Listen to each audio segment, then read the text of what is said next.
Greetings internet, welcome back to my channel and welcome to another episode of Digging Deeper. In today's episode we're going to take a cinematic dive back into the wild smoky jungles of 1970s Asia. Not here in Thailand, not in Vietnam, but on the film set of Apocalypse Now, where the lines between fiction and madness blurred under the tropical sun. And guiding us through this strange and storied terrain is a man who didn't just watch the chaos, he lived it, he breathed it, and no doubt he laughed inappropriately throughout. I'm joined today by a dear friend of mine, the inimitable Russell, affectionately known as the Rascal, a 74-year-old American who's called Bangkok home for nearly half a century now. But before the temples and tuk-tuks, before the spicy somtam and soys, there was the Philippines, and there was Apocalypse Now. Russell was there from the very beginning, not as a wide-eyed tourist, but as a key figure woven into the fever dream that was the film's production set. He rubbed shoulders with Brando and Lawrence Fishburne. He watched Francis Ford Coppola spiral and soar, and he helped play a part in the birth of a cinematic beast that would come to define a generation's take on war, madness, and a thin veneer of civilization. Today we go back with him to the jungle, to the chaos, to the cocktails and the calamities. Expect stories today, expect soul. Expect some things that probably shouldn't be said in polite company. And expect laughter, because Russell doesn't do nostalgia without a good chuckle and a raised eyebrow. So pour yourself a drink, light a candle, or whatever else you prefer to light, and settle in. This is the Rascal, in his own words. And this is the beginning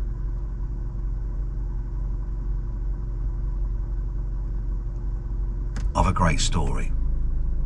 Join us.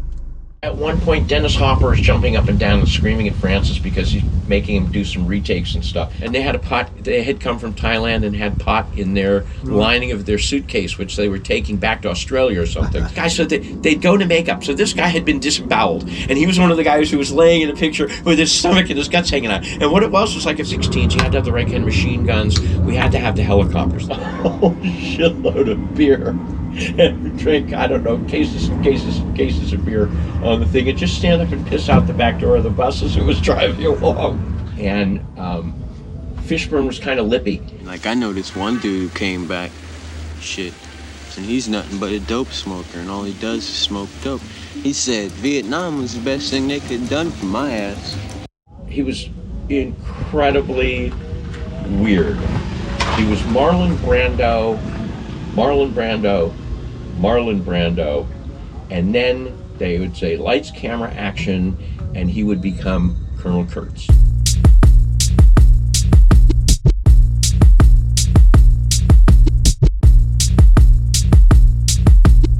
I'd like to say I'm older than I look, but I look pretty old. I'm from San Francisco, California. I'm 72 years old. I've lived in Thailand for 40-something years. I got here via the Philippines. I was in the movie Apocalypse Now in 1976.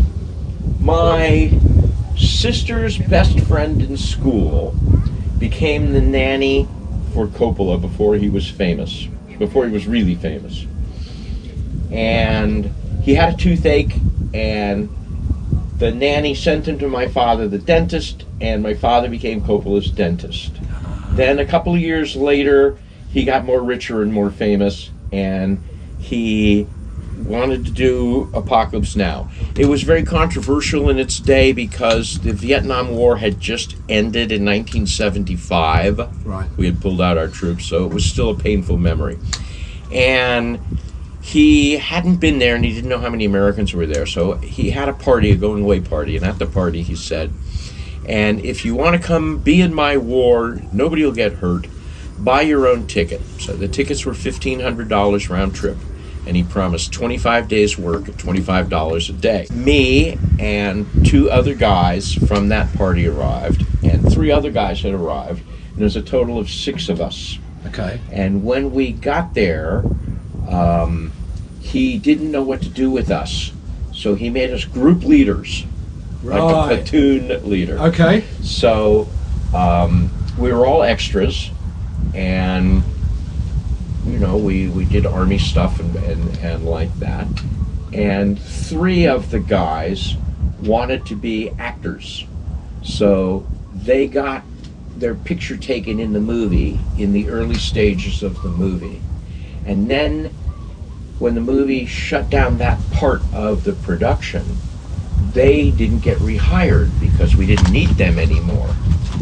But me and the other 2 guys stayed because we weren't in the picture. So one of the guys became an assistant editor and the other guy became a cameraman for the second unit. And I became a production assistant. Okay. And at the end of the movie, I get credit as a production assistant. Right. So at the very beginning, I was an extra, just a soldier boy. Okay. And the first time we filmed, I didn't shave that day, and we were supposed to be a headquarters company, and so they picked all of us because we needed the 25 days work. We had to get our 25 days in quickly. So they put me somewhere, and then somebody said, well, you know, if he was in headquarters, he would have had to shave every day. Send him out to makeup to shave him or something. So by the time I got back in, they had already done something and replaced me with somebody. And that was when I realized that I didn't want to be in front of the camera, because once they take your picture, they don't need you anymore. So if you're an extra and you run across the screen, that's it. You're done. Right. Okay. So the 3 guys who wanted to be actors, they all got a stand next to somebody or a speaking line, yes sir, something like that. And then their 25 days of work were up, and they were done. They were home. So we filmed some stuff, and then we went to the beach where they filmed the napalm bombing, the helicopter attack, the surfing, the attack on the village, all of that stuff. Yeah. And that took a long time. We were there a couple of months. And before we went there, after we had filmed the stuff that was near Manila, and I realized that I didn't want to take my picture, I got to be like a messenger. And Coppola had other movies he was working on at the same time. He had other business things going on. He had a lot of shit. And he had these packets of written documents that came and went from the set. And so the office in Los Angeles would send the documents to Manila. Manila would send the documents to the set. Somewhere at the set, they'd give them to me, and I'd find him and bring him to his assistant, who would give him the papers. Then later on, they gave me a radio because they were farther away, and I got to listen to the radio and change the channel and tell other people what to do. Yep. So by the time they did the big napalm thing, there was a giant storm, and that set was wiped out, and they couldn't do anything else with it, so they decided to go to the Brando stuff because he was scheduled in. So they closed up production after Robert Duvall and the Beach, and then a month or so later they came back and started again at a different set, a different place. And that was when I got to be the real assistant and didn't do anything else, just coordinated with the office and coordinated like that. And in the office, they had the triplets, Luli, Lulu, and Lula. Okay. Which we met one time in a row. So Luli was the girl at the office. Right. And one day at the set, I said, "Oh, Luli," and she says, "Oh no, I'm Luli's sister, I'm Lula." And then about a month later, I'm shopping in a mall, and I see her, and I say, "Oh, Luli," and she says, "No," and I said, "Lula," and she said, "No, I'm Lulu. We're triplets." So, so tell me just in general a little bit about what was it like, living conditions? I mean, what were your digs like? What was day to day like back in '76 in the Philippines, mate? It was pretty. You can be as honest as you want as well. In Manila, yeah. I stayed at a really cool place, a pension. The woman was Russian, with one eye, and her husband was the Filipino guy, and they ran this pension, little fucking rooms, and And then we went to the office every day and got a little bus tour. But after, when they moved out to the provinces, when they did the big one with the napalm and stuff, that was in a place called Belair, and it was out nowhere. And it was like an 8-hour bus ride over the mountains. It was like going to Phuket, like that big long mountain trip. But the road was dirt, it was all dusty. And the company hired 4 buses for all the extras, and they were just regular old like school buses. No air, the doors were open. And we had a whole shitload of beer, and we drank, I don't know, cases of beer on the thing, and just stand up and piss out the back door of the bus as it was driving along.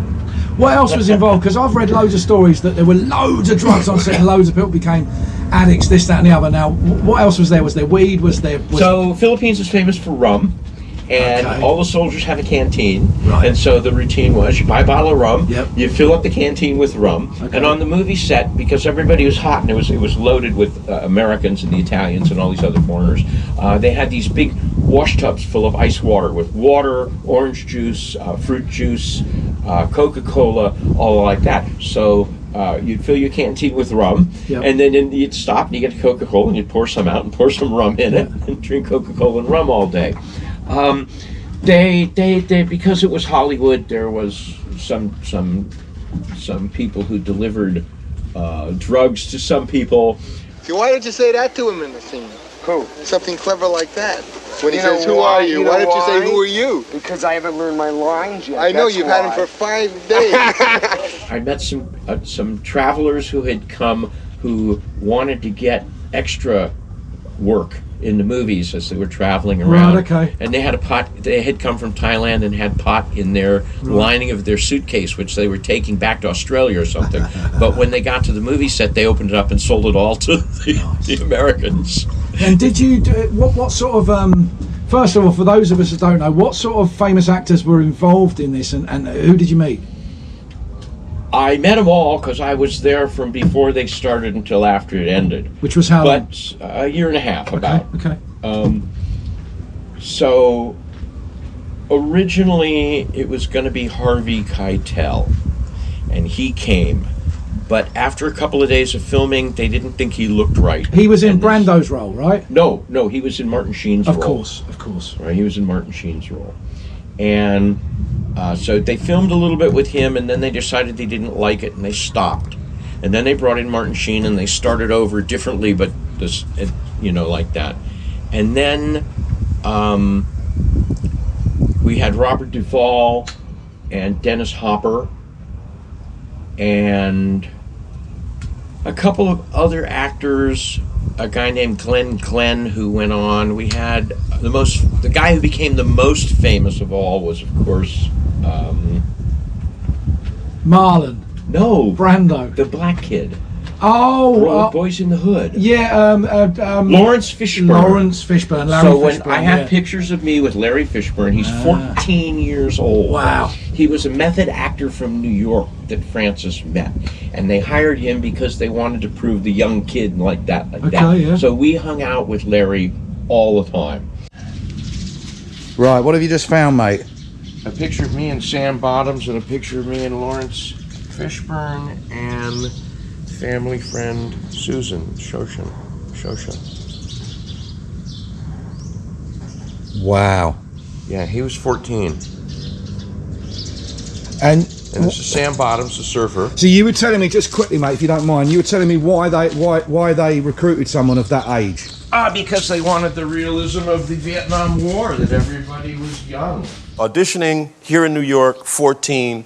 Francis Coppola, the director, Fred Roos, the producer. Fred is doing all the talking. Francis is not saying anything. And you're 14 I'm years old. 14 years old. How old are you? 16. Oh, okay. What grade are you in? Oh, I'm a sophomore in high school. And then this young woman comes in, receptionist, puts something on the desk, and as she's leaving, Francis finally speaks up and goes, hey, you think this kid could be 18? And whoever this young woman, God bless her, whoever she is and wherever she is, she said, oh yeah, sure. Yeah, Fishburne was a gas. He was a young kid. It was his first big movie. It was a lot of fun. He was really enthusiastic. We had Sam Bottoms. Sam Bottoms was famous for a couple of movies before that. And his brothers came to visit. He had a brother Tim and a brother Joe. And Sam had just come from a Clint Eastwood one where he was a cowboy.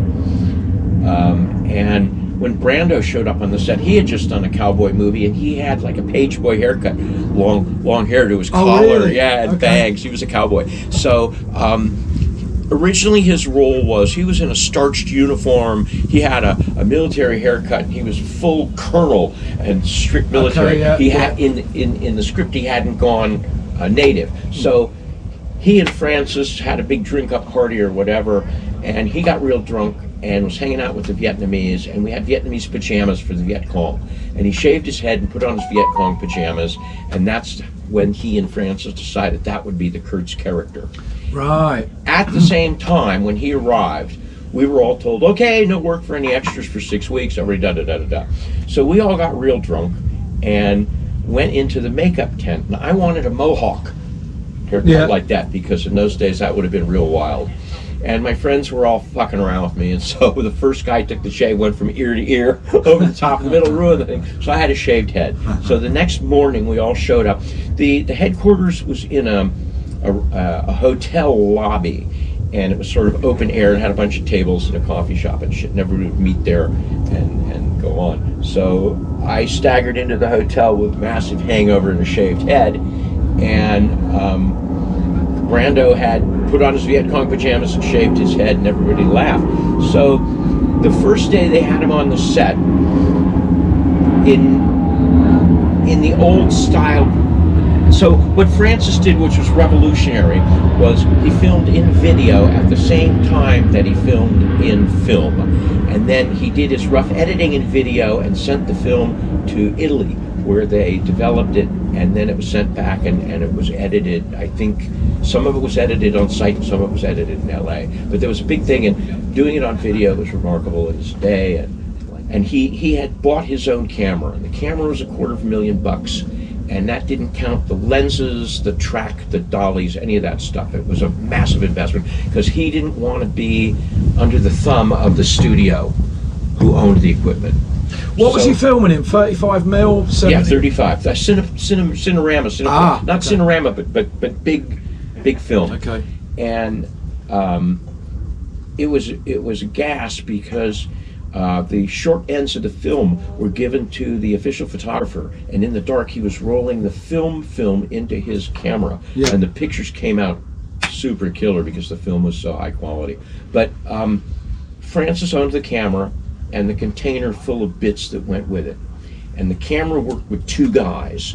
One guy looked through the lens in the back and pulled the trigger and took the pictures, and the other guy stood in the front with a little handle, and he adjusted the focus, and he was the focus puller. Right. And they were Italians, because Francis had got Vittorio Storaro from Last Tango in Paris with Marlon Brando, and that was such an artsy-fartsy movie. So he brought in the Italians. So on the first day of filming, Brando is sitting at a table like this, and the guy pulling the camera says, "Hey, Bacigalupi, take the lens cover off of the camera. Everything is a black." And the Bacigalupi says, "I took the lens cover off, you fool, can't you see?" And the guy says, "It's all black. No, wait, I see a button." And what it was Brando was so big and so fat that what they had framed in for was just his chest. Because I had a shaved head, and because I was one of the chosen six, I got to be his double. Hang on, wait a minute. Just repeat that. You were what? You were Brando's body double. You were Marlon Brando's body double. He had a stunt double, and he had the body double. And the stunt double was this really huge, big guy, ex-Marine or Navy guy, and he was the guy who stood in the doorway and filled it up. And he did some stuff like this. Brando's not really that big, and so they don't waste his time. They use somebody else. So they say, okay, in the scene, Brando is going to be sitting at his table reading. Here, Russell, sit at the table. Okay, lights, put him over here. No, we don't like it. Make it a little yellow. They get it all adjusted. Then they say, Russell, he's going to get up and go over to the door. Get up and go over to the door. And then they say, okay, so wait, we get the camera, wait. And the focus puller is measuring. There's a tape measure under the lens. Yeah. And he pulls it out. It's just 37 feet or 12 inches or whatever. And then he sets a setting on the lens and then pulls slowly as you walk just to keep it focused. I don't understand how it works, how one guy can focus and the other guy can look. Let me ask you this though, just back to Brando a minute. How was he as like a general character? How was he? Did he speak to you? Did he ignore you? He ignored most people. Right. He had this contract that gave him his own makeup man, his own diction coach, which was a husband and wife team that he had worked with since he'd done a movie when he was a young guy. And he really liked them, and he kept them employed basically because they got big money to be his own makeup man, and the wife was his coach. And then he had his secretary, who was a woman from his office, and she followed him around with a fucking clipboard, and she timed him. And his contract said he works this amount of time, then he gets that much time off, he gets this time off for lunch, he does this, he does that. He gets a boat, he gets to be helicoptered back and forth from the set. They had a huge list of stuff, and he had Filipino assistant, a little girl who stood around with a box of Kleenex to wipe his sweat off his forehead, and it was just nuts. I was going to say, I heard he made about $2 million for a month's work filming for 4 hours a day, but then they said he probably made 9 million or 10 million, what with the rights and everything. My understanding was he got $50,000 a day for the first month, and then $67,500 for any other day after the first month, and he was there for an additional 2 weeks. Okay. So that in theory, I believe he's paid $1.5 million for his. So he only filmed for 6 weeks. Yeah, he was only there for 6 weeks. Because I believe it was scheduled for 6 weeks to film, but it took about 18 months, 16 months, something like that. Yeah, the whole movie took 1.5 years. Wow. They stopped and started, and at one point Dennis Hopper is jumping up and down and screaming at Francis because he's making him do some retakes and stuff. And Hopper says, "I have 47 retakes, and you do it once." He says, "I do it once, and I film it, and we edit it, and it's out in a week. I finish my movie in a month." Because he was talking about Easy Rider, right? And Easy Rider was I remember Easy Rider. A real cult movie that he and the other guy. Yeah, I know Dennis Hopper and not Steve McQueen. No. Easy Rider, Jack Nicholson. No, the blonde guy. Peter Fonda. My favorite story about him is, so Robert Duvall and Dennis Hopper were regular fucking people. They hung out with the regular people in the lobby. They ate and drank regular food. They drank. Duvall's an ex-sailor. He had sailor ditties. He told jokes. He was great fun. Dennis Hopper was also a wild man in real life. He'd drink and had a good time with everybody. I heard that. Okay, yeah. But Brando disappeared from set, hung out in his own place with his own people. Martin Sheen had his wife and his family. He disappeared. The guy with the boat had his wife and his family, and he was... I don't remember if he was vegan or just... Anyhow, he wanted special food, so he would leave the set, the driver of the boat. He was an actor. And so the only people who were really down to earth was Duvall and... and Fred Forrest. Fred Forrest was good fun. He hung out a lot. He was good fun. And Sam Bottoms. He hung out with us. They were all... Is there any kind of interaction that you remember with Brando that might be, for example, when you were sort of acting as a body double, anything he said, or was once he almost stepped on me. Oh, right, okay.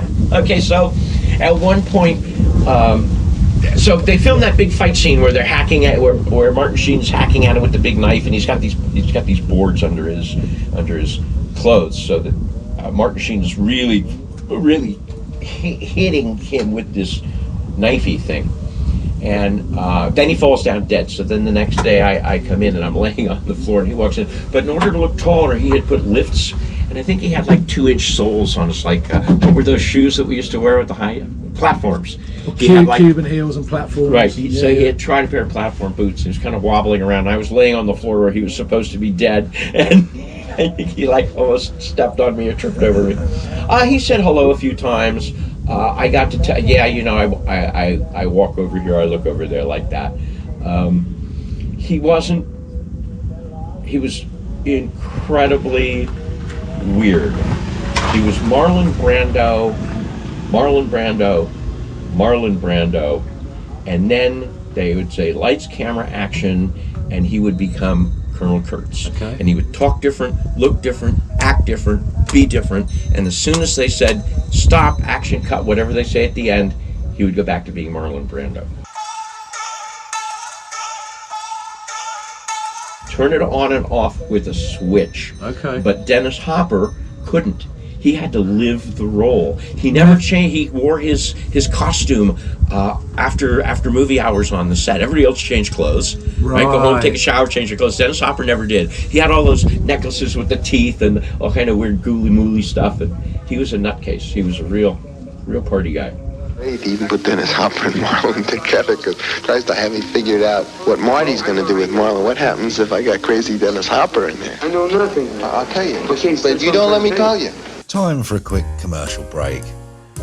Go make yourself a nice drink, for today's video is brought to you by Heart of Darkness Coffee. Keeps you going until the next take. There was no computer stuff. There was no... all of those stunts were real stunts. Every fire was a real fire. Every explosion was a real explosion. There were people running and jumping. It wasn't like the Fast and the Furious Part 7. It's all computer, right? And so it was pretty incredible. He had this incredible team that was able to do all of that stuff. The special effects, the set designer. The designer was the guy who said, okay, you know, we're going to build, it's going to look like a temple like this. And he had all of these incredible sketches and drawings. It's called the storyboard, right? Yep. You know, and this is going to be this and this is going to be that, like that. And again, before computers and shit, so the first assistant director and the second assistant director. So there's the director, and the first assistant is the guy who does all the work. Yep.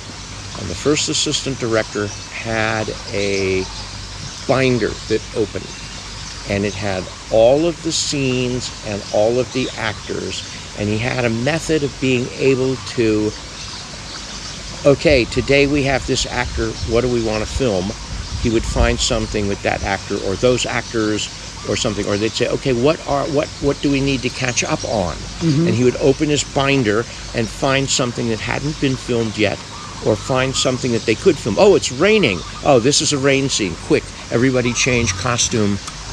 Today it's raining. So the first assistant director really did an incredible job, because all of that stuff was handwritten analog notes. And he kept all of these notes. They took all of these pictures. Every time they stopped or started or something, they took a still picture of the actor to make sure that when they started again, he was in the right position, had the right makeup. At one point, Martin Sheen was doing something and he jumped in a foxhole with a gun and he cut himself on the face. So then they had to put a bandage on it and then go back and do some scenes with a close-up of him with the bandage on the face, and then come up with a way that he got it afterwards. Right, okay. And the first assistant director had a piece of paper that said how, what, where, when, and they opened the book, and when the time came, they pulled out the slip of paper and said, we need so-and-so, so-and-so, this costume, like that. I'll tell you who else we met. Go on. Kurt Russell. Oh, really? Yeah, Kurt Russell, the Disney actor. So Kurt Russell's sister was, I think she was the girlfriend of the assistant director or something, and he had just come from Australia, where he had filmed, I think it was called The Strongest Man in the World, or The Little Strongest, some movie like that, where he was like that. So the story is, he was a Mickey Mouse Club. Right, yeah. He was in the Mickey Mouse Club, and they had all these adventures. So the girls had adventure, the boys had adventure, and the regular adventure was Spin and Marty. And Spin and Marty every week got their little thing, and he was either Spin or Marty. He was a Disney kid along with all those other Mouseketeers. He was good fun too. He hung out for about a week. And again, hang out in the lobby, eat food, drink beers with everybody else. You know, none of this we're fancy, because there was a Hollywood elite group that were on the production side that didn't mingle with the workers, the producers, Right, okay. like that. Right, they stayed away from the crowd like that. The other thing was, when I was staying there, I had a bunch of roommates. Everybody was moving around a lot. Yep. And one of my roommates was the script girl. But the script girl was a guy. And he wrote the script as they went. So they had the script written with what they're going to say. But this guy transcribed what really went down, including the pauses and the stuff like that. And he kept he was constantly right next to the assistant director, writing everything that happened down.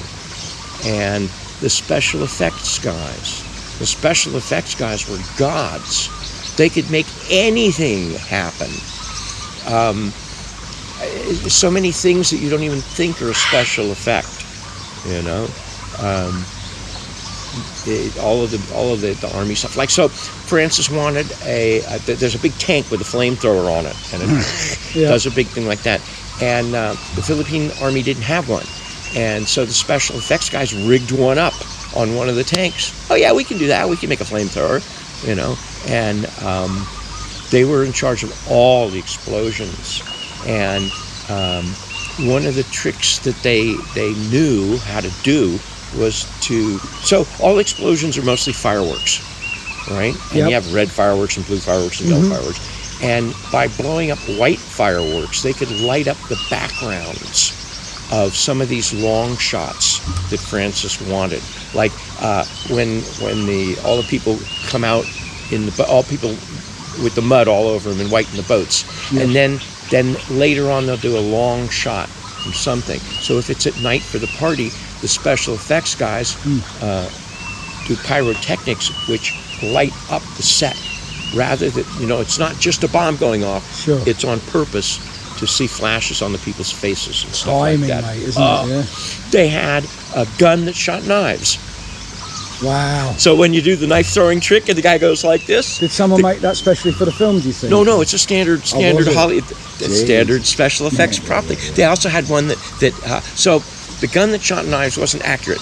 So if you're going to stand there and going to throw the knife and it's going to stick in your head, they shoot it down a wire. And so they had all kinds of crazy stuff. They had this springboard for the flying through the air stunt guys. Yeah. Right? They were good too, because I bet. It's not like he can jump in the air and then they can take his avatar as he stands in the studio waving his arms like fly like Superman. They didn't do any of that shit. Tell me a little bit more about the stuntmen, like some of the stunts. For example, I'd imagine, like, I mean, I used to watch, what was it, The Fall Guy?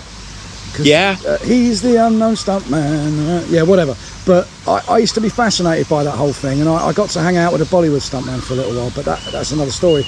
Tell me a little bit about the stuntmen. What were they like? Were they... There was a team of them. Wild, or...? No, they were all really normal. They didn't drink or much. Okay. They would have a beer or two like that. But yeah, Dennis Hopper would drink 10 drinks, and rum and Coke in the canteens and shit. They were real serious, always serious. I guess they were. And they did a lot of stunts where you wouldn't think it was a stunt because they made it look so natural, you know? Yeah. These guys were good. The leader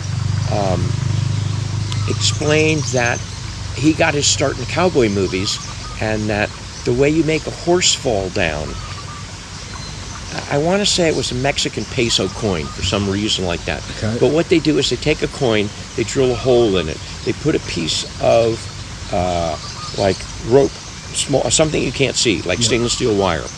And when the horse is galloping, the coin is screwed to the hoof with the wire out the back. Right. And they're able to, when the horse is galloping, get the timing right, pull, and the horse's leg doesn't go down again. And the horse falls over on his shoulder and rolls and doesn't get hurt. Wow. Yeah. Stunt This- horse. Yeah, stunt horse, but knowledge how to do it. I mean, Yeah. they could hurt the horse. They could break its leg and have to kill it, right? You know, like that. What sort of, I mean, They did. They held the tiger. They worked with the tiger. would they be involved in pyrotechnics and stuff No. like that? No? Nothing No. to do with That was all special effects. So they Stunt- didn't have to like jump through flames? Or Oh anything? yeah. They lit one guy. They did lit that. him on fire a bunch of times. Right. They crashed a car. There's that bit where the car drives off the bridge into the water. All kind of cool stuff like Just that. what- They were all real. While it pops in my head, who flew the helicopters? What- They had a couple of American pilot guys flying, and they had some. So the Kiwis were all flown by Filipino Air Force guys, Right. but Francis had his own 2 helicopters there. One was a camera helicopter. It was a bigger helicopter. It held like 4 people, I think, and the other one was one of them little round bubbly ones, and it only held 2 people.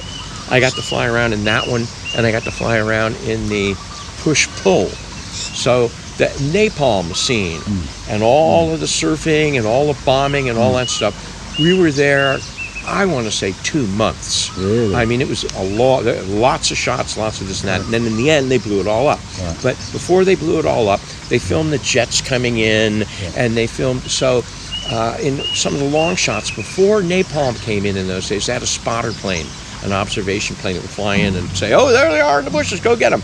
I've read quite a lot about Apocalypse Now, and it's been said that the production of it, I mean, it took so long for a number of reasons, but they said it was plagued by natural disasters, which you've mentioned a little bit, The storm. drug use, alcoholism, suicidal breakdowns, fatal conditions for Filipino construction workers, animal rights violations, heart attacks, movie star egos, and investigations into human corpses on set. Can you tell us about any of that, mate?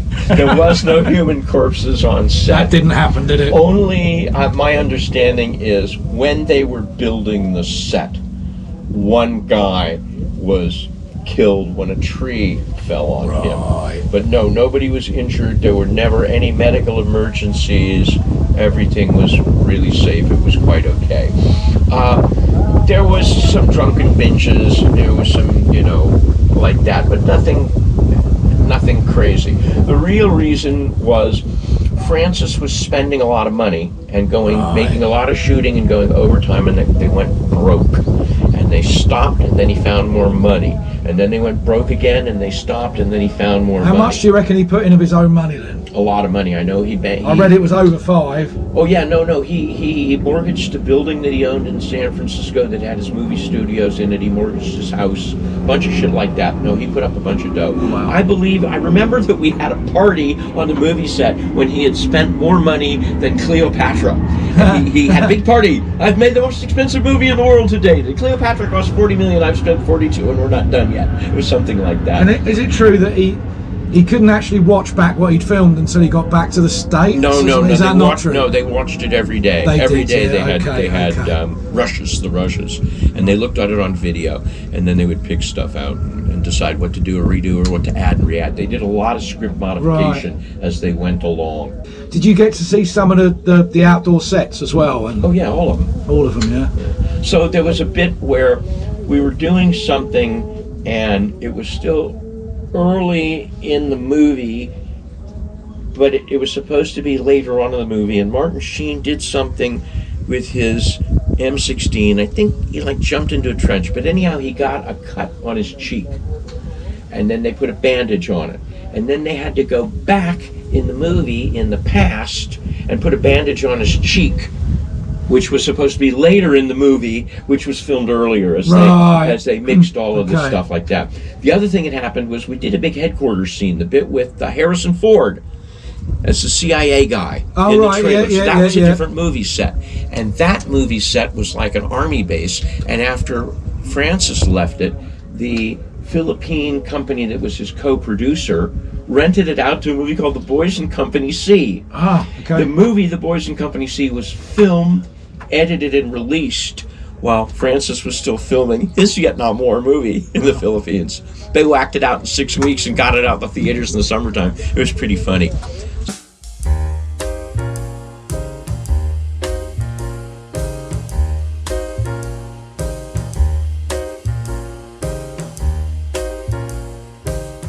he took a really, really, really long time shooting it, and he kept getting it bigger and grandioser, and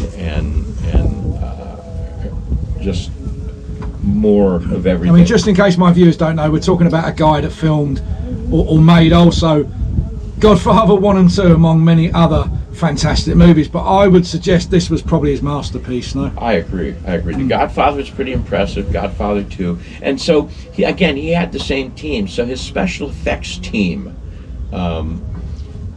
they had done Godfather and Godfather 2, and Fishburne was kind of lippy, and everybody used to joke around a lot, and they would say, better be nice to me, because when we're going to kill you, we can make it hurt. Yeah, right. Okay. When we're going to kill you, we can make it hurt.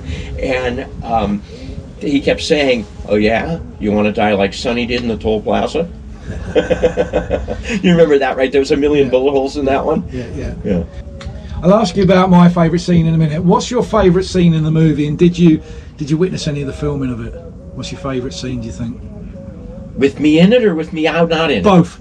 Okay, so my famous scene when I'm in it is I throw the yellow smoke grenade when the helicopter lands in the village and gets bombed. Okay. So in the middle of the beach attack where they're surfing, there's a scene where it's a courtyard, and there's a woman and some stuff, and a guy runs out and throws a yellow smoke grenade and then waves his arm, and the helicopter lands, and then the people get on, and then somebody rushes out, and as the helicopter's taking off, they throw a hand grenade in, and when the helicopter is 8 or 10 feet off the ground, it explodes, boom, and they have this big crash. Yeah. So I'm the guy who throws the yellow smoke grenade. Nice. And waves his arms, Okay. because you couldn't see me, couldn't identify me. I was just another body. I'll have to watch and that, then in the napalm scene, I'm in the front of the foremost column of people. There's all these people that look like prisoners. They got their eyes tied and their hands tied, and there's Yep. people poking with rifles and pushing them along. And I'm the leader of the closest prisoner train group in the napalm thing. And I was pretty far away, but we still felt the whoosh and the Okay. heat and the boof. That was a Okay. fucking hell of an explosion he put on. So what they did to stimulate the napalm run was they had all these big PVC pipes, 4-inch PVC pipe, and they filled it up with gasoline Right. and with diesel and with propane gas. Wow. And then they wrapped it with explosive, and kaboom, set it off. And it was really hot for an instant, and I could feel a puff of air. Pretty entertaining. I mean, I never. Yeah. A couple of questions then about my favourite scene, which has got to be the Ride of the Valkyries music and the helicopters, right? Now, two questions about that. One, where did they get all the helicopters from? And number two, I read that was filmed pretty much live, in that he didn't have enough money to do 2 or 3 takes, and a lot of it was shot in one go, where all the helicopters come flying across and bosh. Yes. Explosions. Okay, so the reason the movie was filmed in the Philippines was because he needed to get his hands on current Vietnam era hardware.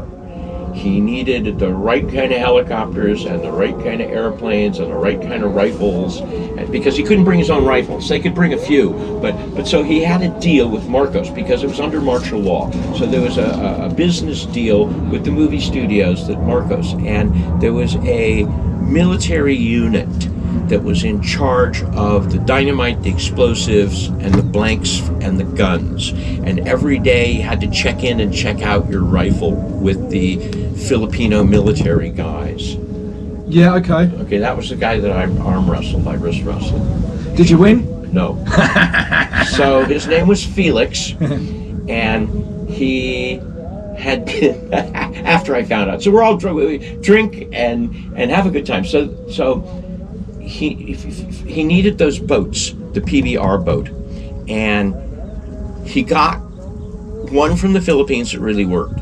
He had a fiberglass knockoff model that they used, and he had one from Thailand that they rented, and it had a Thai Navy crew. And the Thai Navy crew hung out with the Filipino army guys, military to military.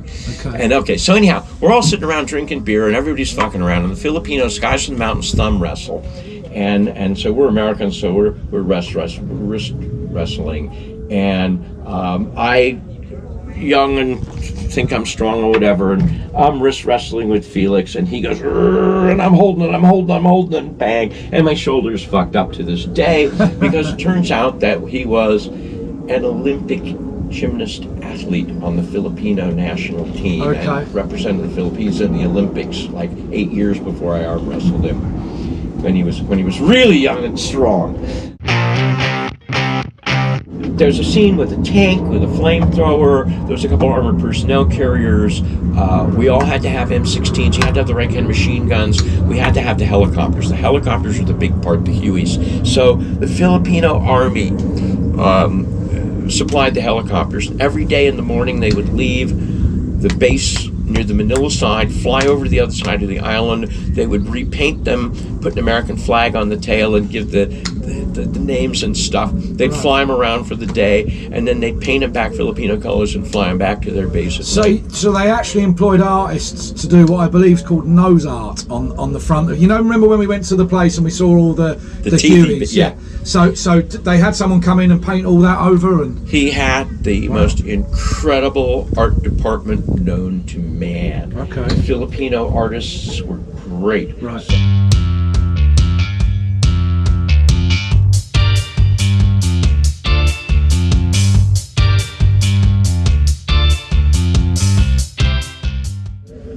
That big temple that Kurtz is in with the woman's head on the top, the four-sided face. Yeah. Her name was Gigi Duenas. She was the most gorgeous girl. She worked for the film company Nepomukino, and they modeled her face for the heads on the Khmer-style temples and stuff. My friend's name was Ishko. He was an artist. He made a board game. So the art director was a guy named Doug from America, and the props man was a guy named Doug from America. His business was props, movie props. So he bought some water buffalo to take back to put in movies. And he said, boy, I hope Francis does a cowboy movie someday, because I have all these old cowboy stuff from, I'll think of the guy's name. He was a famous TV cowboy in American TV. So he had the art department make a board game of Apocalypse Now. And my friend Ishko did it. So they got 2 pieces of wood, and they took scenes from the movie and went around and made stops. They got dice. They had like a helicopter and airplane. Had little toys, and the inside looked like a jungle. And they had a Monopoly game for Francis of Apocalypse Now. The art department made it. They were great. They painted shadows on the ground. Anybody who took a photograph, the photographs were all perfect, because everything was a movie set, right? So things were different colors on different sides to give it the right effect. Bricks all had lines to make them very specific. So the landscape guy, I forget, set directors, he had these boys who had those bug sprayers on their back with the handle, and you have like 5 gallons of liquid in the back and a spray wand, and he had them with like red and black and gray water paint, and they would walk along and he would paint stuff. He would say, spray a little gray over here, and they would spray the shadows or the highlights or like that. Okay. Pretty incredible. Paint the grass green, basically. They were really good. The artists were really good. What about, like, did you get any, not necessarily you yourself, but did they give out anyone like mementos or souvenirs or anything to mark your time on set? No, but they had all of these little things that you could buy. The Filipinos were very much into like the ties. Find something to sell. So I have a belt buckle. Right. I have a bunch of T-shirts, different art department, stunts department. You've got original Apocalypse Now T-shirts. Yeah, 2 or 3 of them left. We'll go back to yours and film them in a minute. Yeah. And I found the belt buckle, but I don't remember where it was. Oh, there we go. Original T-shirt from schmutzy. Apocalypse Now. They've seen better days, but they certainly have. I mean, after all, they're 40, almost 50 years old. Look at that, man.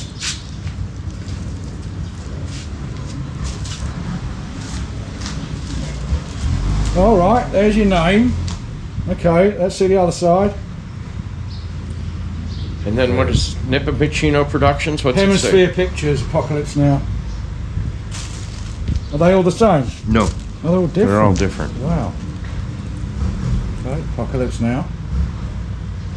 Bangkocalypse Now. Coppola Cinema 7. Yes, but things may look a little better in the morning. Interesting. I wish these were bigger and Kilgore's Killers. That's the geezer who went surfing. That's that's the helicopter one. Yeah. This is from that thing. Wow, that's Dealers in Death. Do you know what, mate? That t-shirt is very cool.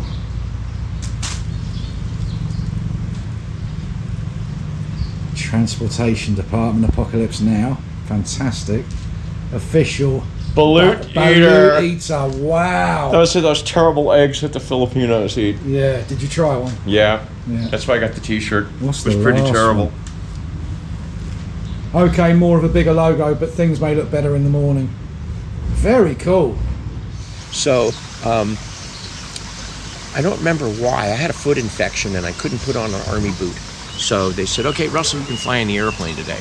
So they put me in the observation plane, which is a little, they're called push-pull. It's got two engines, one in front, one in back. Yeah, right. And there's only two people. And it's like a little Cessna. And they're real loud and real noisy and real shaky and real little. And this thing basically flew in circles. And it flew in circles sideways, and it flew in circles up and down, it flew in barrel rolls, and all this kind of stuff for the camera. And he would fly by, and the jets would zoom by and shit. So I flew in that plane for 2 days. And I got to fly in the helicopters a bunch.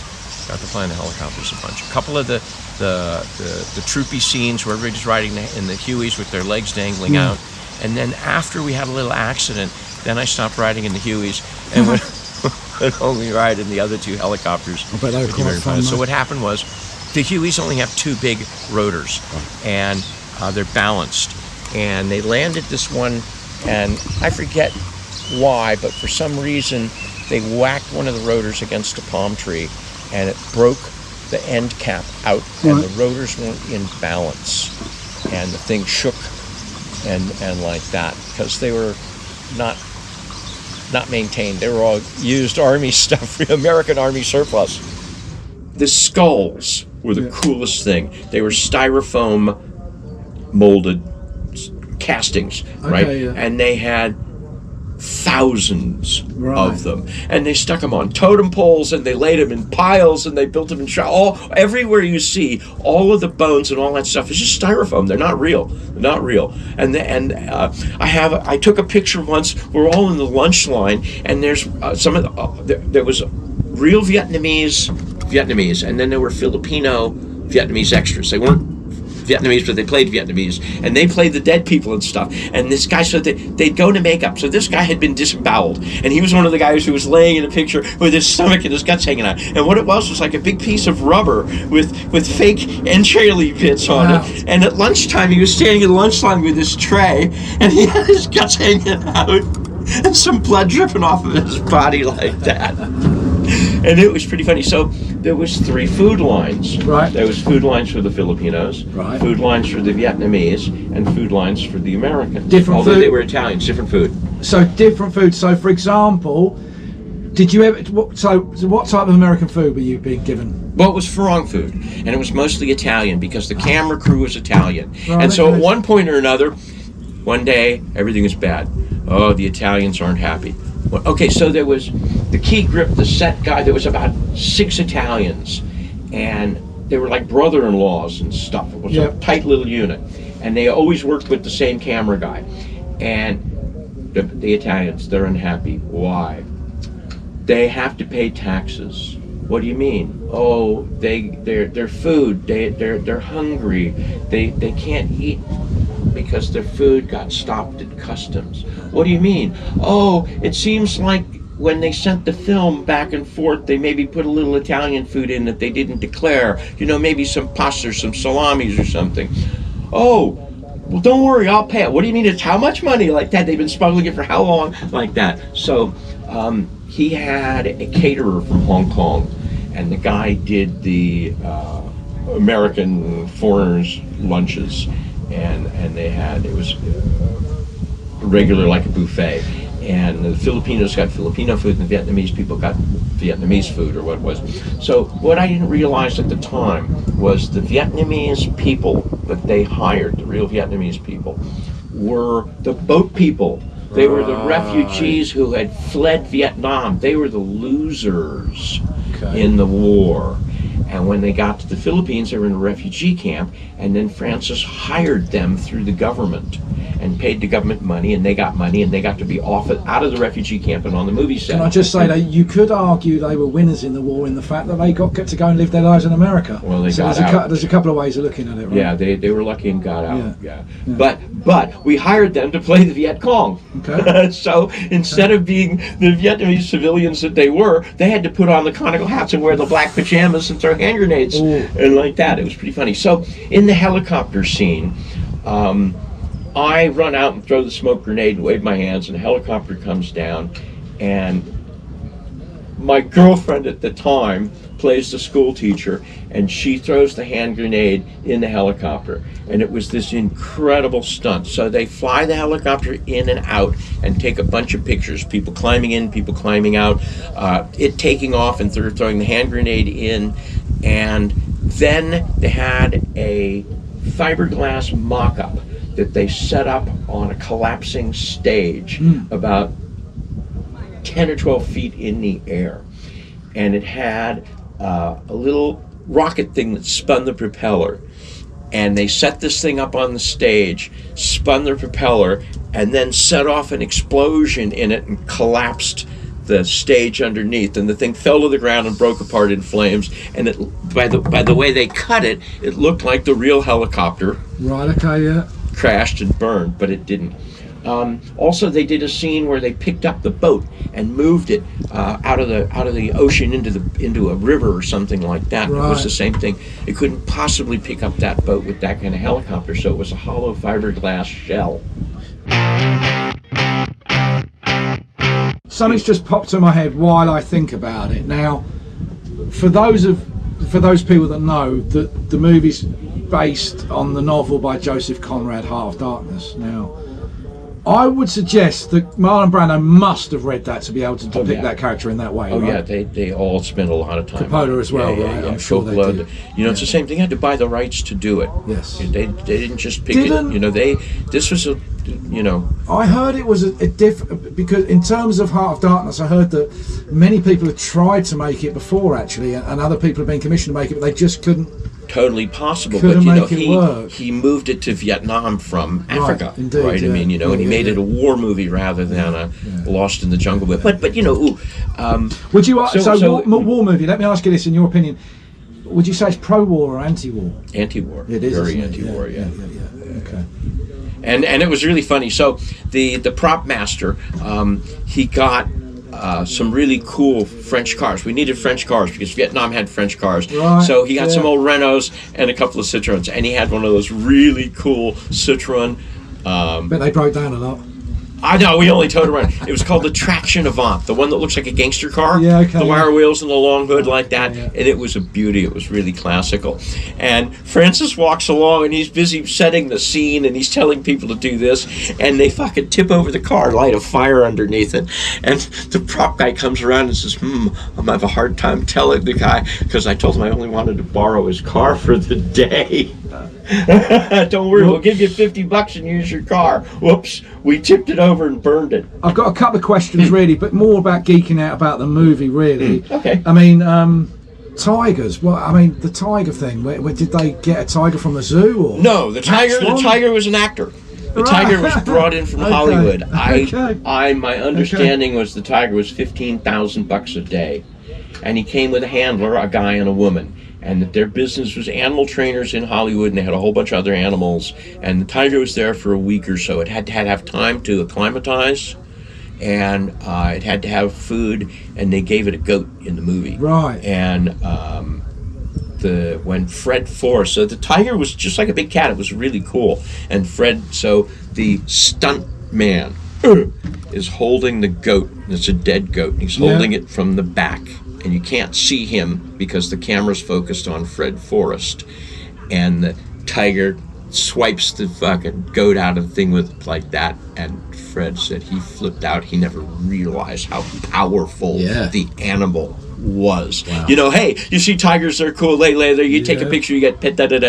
And he says when this thing went after the food, and it's a 400-pound animal, I mean, he said it just whipped it, just whoosh. The stunt guy was pretty cool. Terry somebody, he raced not NASCAR, he raced Mustangs or something like that, some manly kind of thing. So his story was he was some goof from Arizona, and he got hired to be a cowboy in a John Wayne movie, and then thought, oh, this is cool, I'll do this. So he became a stuntman, and he was a famous car crasher, and he did a whole bunch of other crazy movies with big stunts, and he had a big repertoire. So did the special effects guys. These were all bunch of credits to their all name. these guys went on to make incredible movies, loads of different stuff, didn't they? So anyhow, this guy, Terry the stuntman, at a different time, in a different place in the movie, we're staying in a hotel like these ones here in Thailand that are U-shaped 3-story hotels with a pool in the middle. Yep. Right? Typical all along Peppery Road. Yeah. And everybody's lounging around the pool having fun. It's actually raining. It's a rainy day and there's no filming. And everybody's drinking by the pool, and he walks away, and the next thing they know, he's on the roof. He's on the roof, not on the balcony, he's on the roof of the building. And he kind of poses a little bit and does a swan dive into the pool. And everybody's flipping out. Oh my God, he's so drunk, whatever. But it was a stunt. They had measured it. They had prepared it. He knew what he was doing. It was not some drunk guy jumping off the building. It was, I've studied it, I've measured it, I'm going to land exactly there, I'm going to stand here, I'm going to spring X hard. The other thing they had was, they had this springboard, and it had a car air shock in it, and you buried it ground level, and then when the guys run on it, the guy had a trigger, and as you stepped on the thing, he triggered it, and it would flip up in the air, and these guys, so when the bomb goes off, right? The guy is running, the bomb goes off, and the body goes flying through the air. It's a stuntman who does one of those like gymnastic jumps, where they jump on the board and the spring, and they do a flip. The table. Okay, and like that. There was so much cool stuff. Time for a quick commercial break. Go make yourself a nice drink, for today's video is brought to you by Heart of Darkness Coffee. Keeps you going until the next take. I don't know if you know this or not. Who do you reckon came up with the surfing scene? I mean, whose inspiration is that, do you think? Do you think that's the director, or...? That's a tough one. I would bet it's Coppola in thinking what's the craziest thing that they would do. And I'm sure, you see, they had a lot of real Vietnam people's stories. And it started with a book called Dispatches by a guy named Michael Herr, H-E-R-R.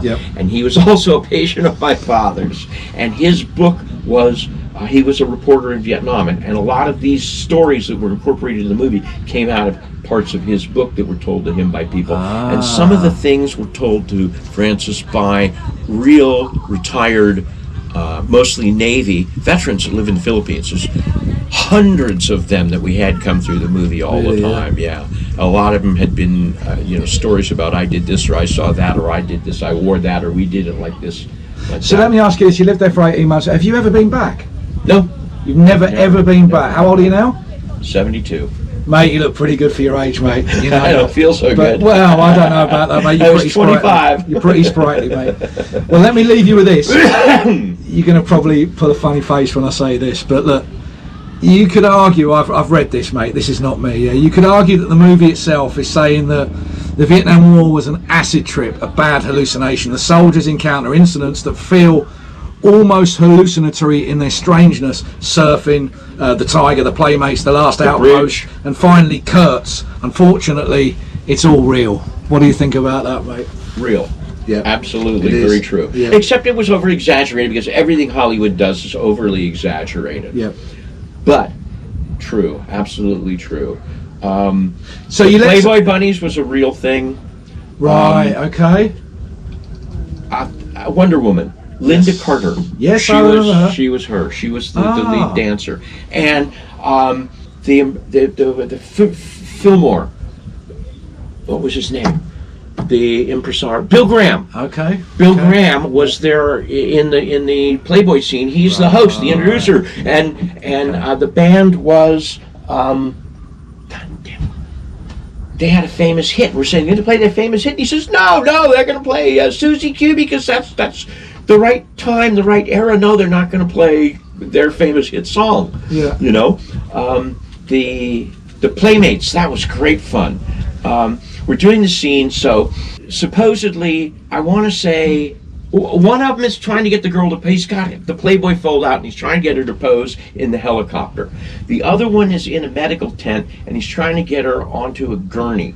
And she looks out the window, and she sees Lawrence Fishburne. Yep. And I think he's got a toothbrush and toothpaste in his mouth, and he looks in the window, and she goes, "Ah, who are you?" And he says, "I'm next, baby." all kind of stuff like this got dropped from the movie. There was so much stuff that got dropped. There was a big, a whole giant thing called the French Plantation, where when they take the boat and they stop and they meet these French people on a plantation that have been there for 100 years, and all of that was There cut is out. a director's cut that's really long. Okay, I maybe know that video used to be available like 7 hours long or Nikki something. gave silly. me a video. I'll have to Okay. look at it, but Okay. it's CDs. I don't know how to look at them okay. anymore. Oh, we'll find a way, mate. You can do it in your computer probably. Well, I don't maybe. have anyhow. But So so there was for that scene Yeah. he brought in Christian somebody, a famous French actor who was a buddy of Brando's. Brando decided to write in a scene for his friend, Why so not? they brought in some Why French not? people for a while and filmed something, and they built a whole big set, and that was cool because it was supposed to be like a roast beef dinner, and they kept bringing in food, they kept talking, and in that one. They wrote in a part for Francis's son, who stands there and recites a poem. The boy stood on the burning deck; his feet were full of fire. You know, in French, and all that was good. But anyhow, so they did, I don't know, 6 or 8 takes, and in came the roast beef, and it got sliced, and then it went back out. And we ate it, and then they did it over again. In came the whole roast beef, and they sliced it with the wine or whatever. We all ate it.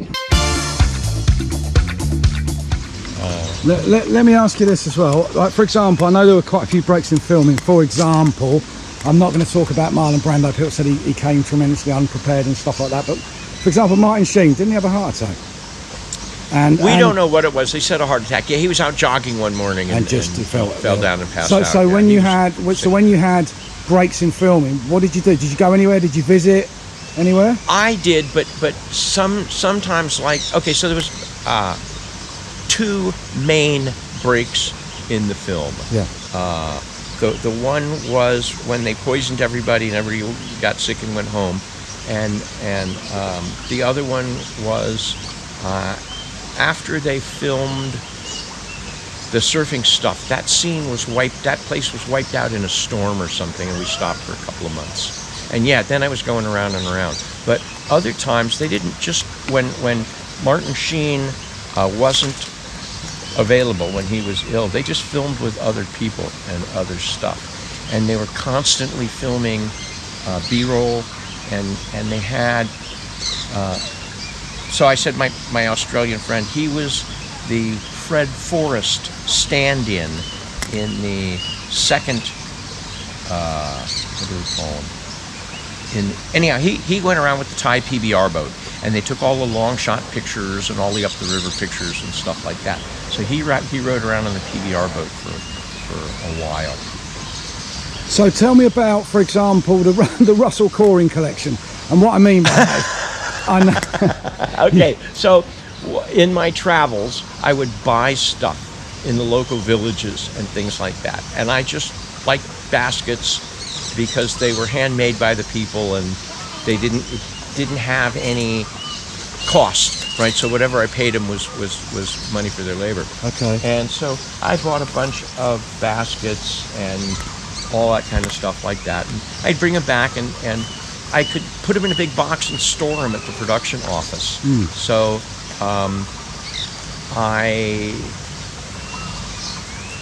when I left the Philippines, I intended to come back to the Philippines. So I only had a 3-month visa to Thailand. Right. So when I came at Christmas, then in January, I went back to the Philippines, sent my stuff home, and came here to stay. And Right. the stuff that I sent home, it was like another 5 or 6 years before I got back home. And by then my mother had moved and been in a couple of storage lockers. And so it was a long time before I remembered it and found it, opened up the boxes and found all my baskets. But And, sorry, but what I really want to know first of all, though, is where did you get them from? I mean, you haven't just bought them from a tourist shop, have you? No. So I went to the south. I went to the mountain people. And Different when I was islands? hiking around in places and towns and markets. And Different islands, or? Yeah. A bunch of different islands. Some of the baskets are from different islands, different styles. So you visited all sorts of different sort of tribal people and different village people, or? Not a lot. No. I wasn't really that aware of it in those days. I was just taking everything in. Okay. And the reason the first time I bought one was it was a backpack, a basket backpack, and I needed something to put some stuff in because I'd bought some stuff. So I bought a backpack and thought, oh, this is pretty cool. And then I bought another one. I don't know, half a dozen different styles of backpacks and some baby carriers. And I had a raincoat. The best of all of them was a policeman's hat. And all this stuff's kind of made out of rattan and Yeah, all reeds rattan stuff like that. and viney. Proper old handicraft. Yeah, all hand woven, every piece different, no. So it's people like you that keep the handicraft things alive, though. You need to Well, keep that buying was these kind of a things. long now. time ago. Yeah. But yeah, I got a couple of plates. They were, because the Philippines is islands, Yep. they're really separated. They're really different. They're really, for hundreds of years there was no, they didn't get around too much. Sure. And so there's classical styles from South. I bought some weavings. There was a famous Christian school. So I went to the Philippines in either the end of February or the very first week of March in '76. And the movie was over in about August. And I hung around for a couple of months with my friends, and we went to visit the headhunters, and we went to Zamboanga in the south, and we went around for a couple of months. And then I decided with my Peace Corps friends that we were going to go to Nepal. So in those days, the only way to get to Nepal was from Bangkok. Right. So they said we were on different days. They had left earlier, and they said meet me at the Peace Corps office. So I showed up. I came in, stayed nearby, went to the Peace Corps office, and there was a note in the window that said, "Russell, we've gone to Bob's guest house in Kathmandu. See you there," or something. And I met these guys with motorcycles in the parking lot. So I hung out with them, and that's how I ended up here. So this sounds like, mate, I'm just going to join you around there just for a second. This sounds like the start of maybe the next video or the next chat that we have. Sure. In the, I didn't do this in the intro, but I should say Russell's been here so long that when he first went to St. Labori, there was no lake there. There was no bridge there. It was a town in the valley. That's how long he's been. He's been here since before aircon in taxis. So I hope you've enjoyed this video today, and what we're going to do in the next video, we're going to go back to, we're going to start in the mid to late 70s here in Thailand, and Russell's going to tell us some very interesting stories, most of which I know and have heard, but some of which might be new. Thank you very much, Russell, indeed, for chatting with us today, and hope to see you soon, mate. There you go.